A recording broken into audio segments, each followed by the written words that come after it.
What is up? It is me, Trey. Got a chance to connect with XFactor Season 1 contestant Rachel Crow.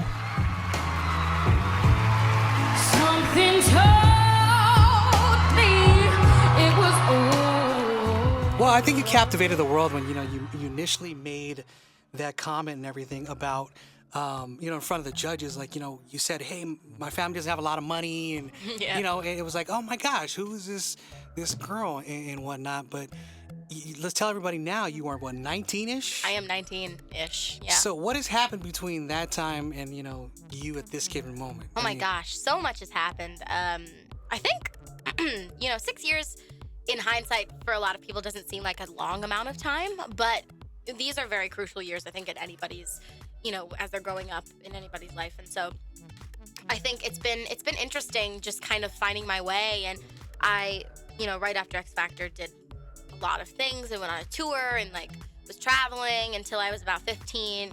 And then I really kind of almost took a break because I needed to figure out what I wanted to be exactly, Sure. and what I wanted to kind of, project to people and so they could see who I really am.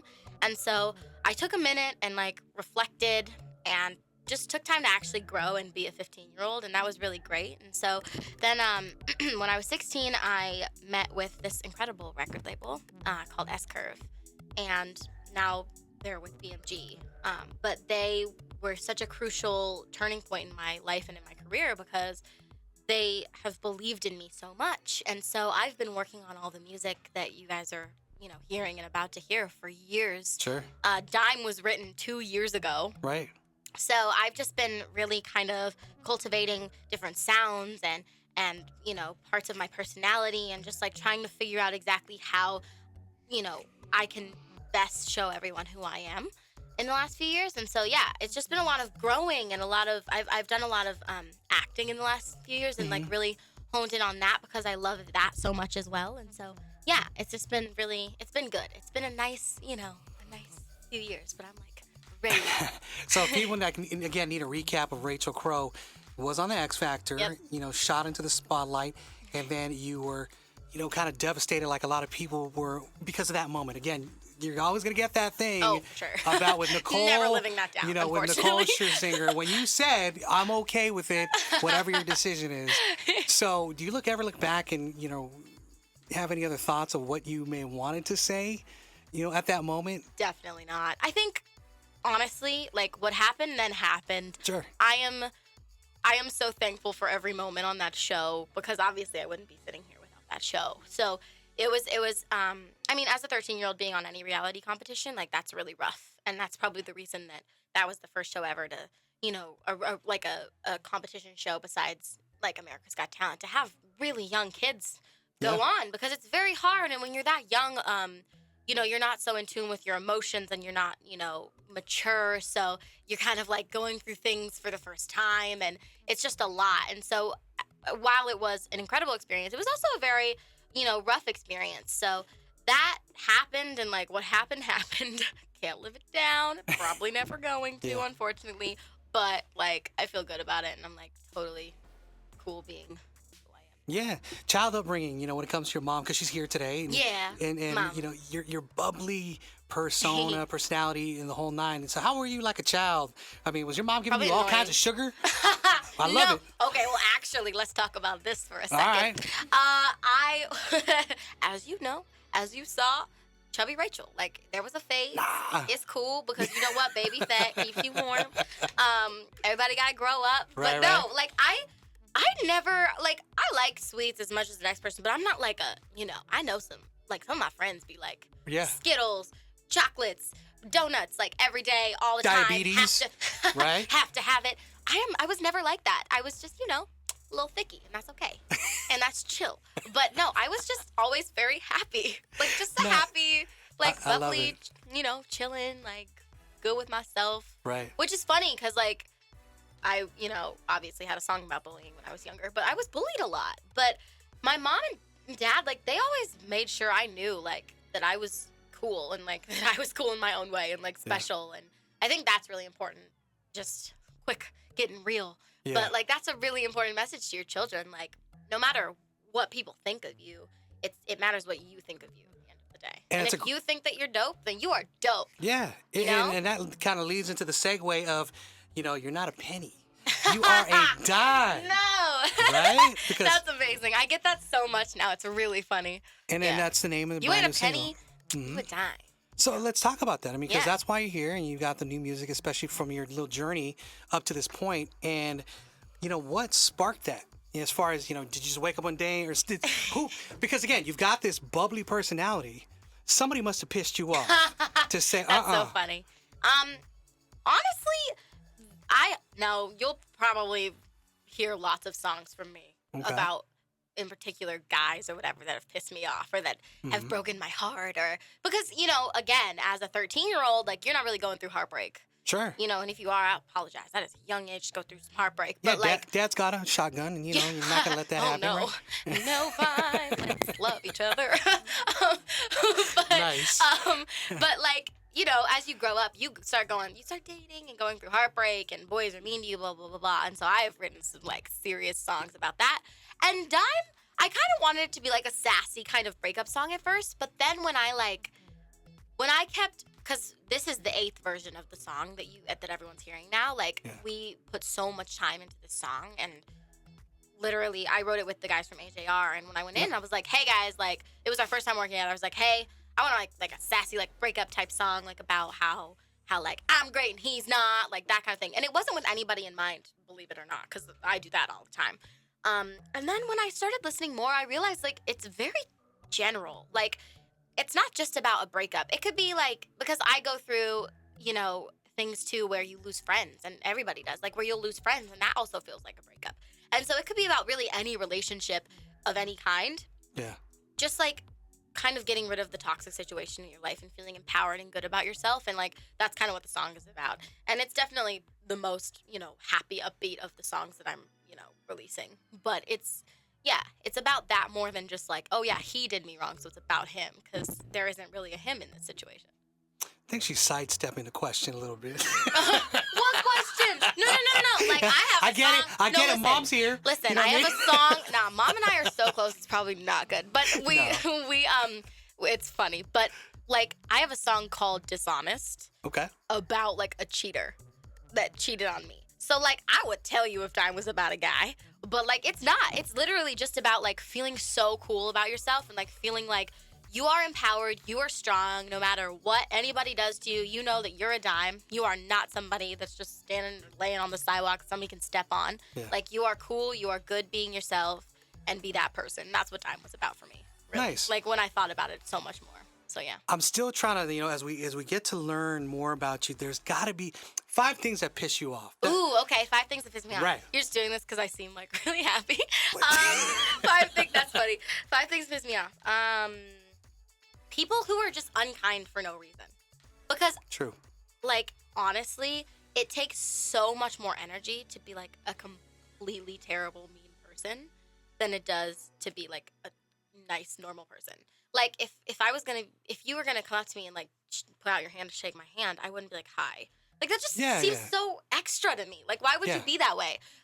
Be a nice person. That pisses me off. Just spread kindness, spread love. Be a nice person. It sounds cheesy, but it's so true.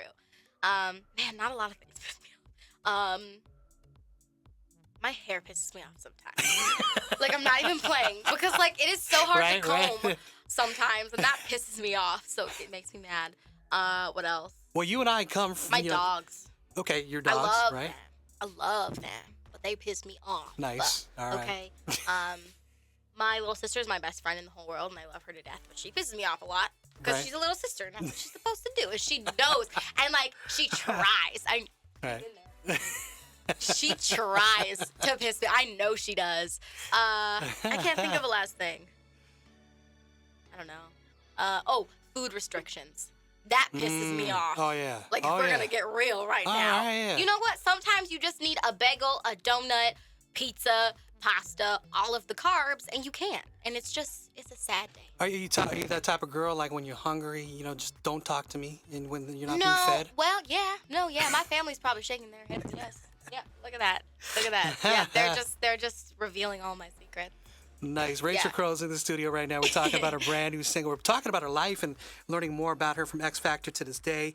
And, as I was kind of searching around too, the one thing I didn't know came across, what was more scarier, you performing in front of the X Factor judges, Simon Cowell, or in front of President Obama back at the White House? Obama, for sure. Okay. Like, because I don't know, it was just like a step up.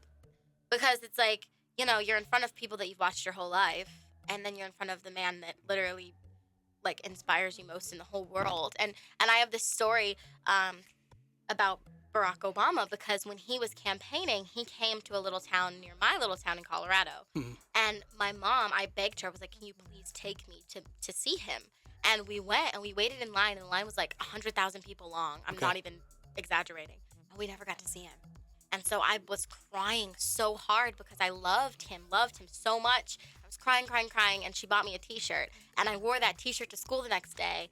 And, like, let's just get real for a second. I was the only black person in my school. And my town, really. And so I wore this shirt. And so pretty much everybody didn't want him to be president except for me. And so I got bullied by teachers and students for wearing the shirt. Right. Like, a student told me he was going to, like, beat me up. This teacher told me I better never wear that shirt in her class again. It was like this whole thing. And so getting to go and perform for him and being invited by, like, the president of the United States, Barack Obama, he made it. Yeah. I made it. It was such an emotional, incredible moment that I was, oh my gosh, I was nervous. And I like met him before, obviously, because that would be rough if they were just like, all right, there he is. Go. You know what I mean? So I was like, whew. So I met him, and I get done singing, and I turn around, and I, like, out of the corner of my eye see him, but I know there are probably several snipers. And I'm not going to hug him because I'm not trying to get shot today. Right. Like, I love him, and I'm not trying to die. And so I'm walking, and he's right there, and he opens his arms. And so, like, I didn't even think. I just charged and, like, hugged him so tight because I love him. And Brock, if you're watching, I love you so much. And, like, you look great with the, like, little unbutton. You look good, and I'm proud of you. Well, Okay. I laughed only because when you performed the national anthem at the Easter egg roll and the video that I saw, like, it looked like you went out on the balcony, you performed, and you just wanted to run out of there because it looked like they were trying to get you to stay on the little balcony, but you were just like, I'm out of here. I was like, I can't. It was so, well, it was also like, it's very stressful because there are so many, like, Secret Service members and, like, so many people that work for him, and they're telling you exactly what to do. So they're like, go out, and they had a little speaker that you can't see from the stage that, like, played the key that I was supposed to sing it in. Sure. And they played it before I even walked out. So I was like, all right, this isn't scary. So I, like, just remembered somehow. And then they said, when you're done, turn around and then get right off. And I was like, okay. So I tried to follow, like, the rules as much as I could, but I definitely maybe hauled a little, a little quick. I'm scared. It's terrifying to be at the White House as a little girl. Did you steal anything? No. You should have. It's a missed opportunity, right? Right? A pen, ashtray, something. Now I feel bad, but I did get like a secret tour from this dope lady who was awesome, and she was like, "I'll show you something." It's like, I saw the kitchen. So they have like a kitchen, like huge restaurant grade, like beautiful, perfect, chef specifically for him to make his food, blah, blah, blah. And then they have like a florist, and they change the flowers in the White House daily and weekly. It just depends on like what set it is, and it's like, it smells like heaven. Like, you don't understand how good it smells. And I'm just like, I would live in here, I would like hide in here and live in this like place forever. Should have stole a bagel. I should have stolen it. You know what? You're right. I should just take you with me, and then you'll know things to do. Next time. My girl Rachel Crow in studio right now again. Brand new single called Dime, which is out. It is out. And with that in mind, with all your talents, acting and all that other stuff, how's that going right now? Because projects, what else are you working on? Yeah, it's good. Everything's really good. I love acting so much. I possibly am filming a movie this summer towards the end of the Can you talk about it? I can talk a little bit about it. Because it's on IMDb, which is like my favorite website. It's called Farewell Tour, and I can say that I am one of the leads, but I can't tell you much about the plot because it's too good. But I will say I'm playing a character that's very, like, you would never expect me to play this character in real, like, in a normal setting. but it's really good, and the script is incredible, and the director Sean Hackett is like, he's become one of my like greatest friends, and we've really almost co-collaborated on this project with the other two girls that are a part of it with me. So it's gonna be so good, and I'm like so excited to film that. So that'll be awesome. And yeah, I did a movie called Deidre and Laney Rob a Train, and it came out in March. And we went to Sundance, and that was the most incredible experience for me. Like, I've never felt more a part of something, and that whole cast, like when you're seeing us, you know, on screen, how close we seem, it's true, because that's how close we are in real life. We all became a very tight-knit family. We see them all the time, like they come over for barbecues. Like, it's such a good film. So if nobody has seen that, you have to. Don't watch it because of me. Just watch it because it's a great movie. And the director, Sidney Freeland, and the writer, Shelby Farrell, and the producers, Susan Cartsonas and Nick, like, such good people. Like, nice. So watch it for them. Definitely something to look, forward to. And again, with your talents, you have everything. You got the look, the thanks, acting man. ability. You look like Christina Milian today. Okay, you know what I'm okay with that. You know what I'm saying? Like, I am okay with that. Like, beyond, I love her. Or Beyonce, one of the two. You know what I mean? I have to go. I can't even.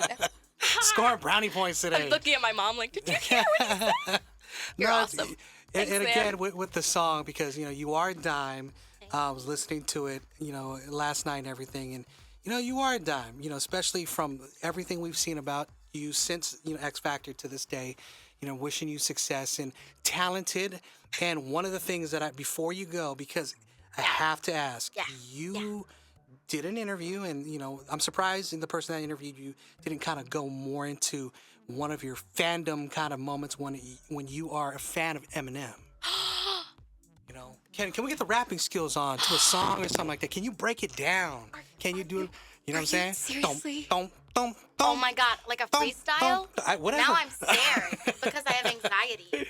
I'm like, oh my God, now I have to like work on this in my spare time to come up with like things. I mean, should I beatbox or something? I can rap his like in Rap God. Okay. You assume I'm a human. What I gotta do to get it through to you? I'm superhuman, innovative, and I know that. Yeah. Anyway, it's a lot. Okay, that was one. What else? Oh, what else? Yeah, I have anxiety. This is an XFactor stage. Well, Humble.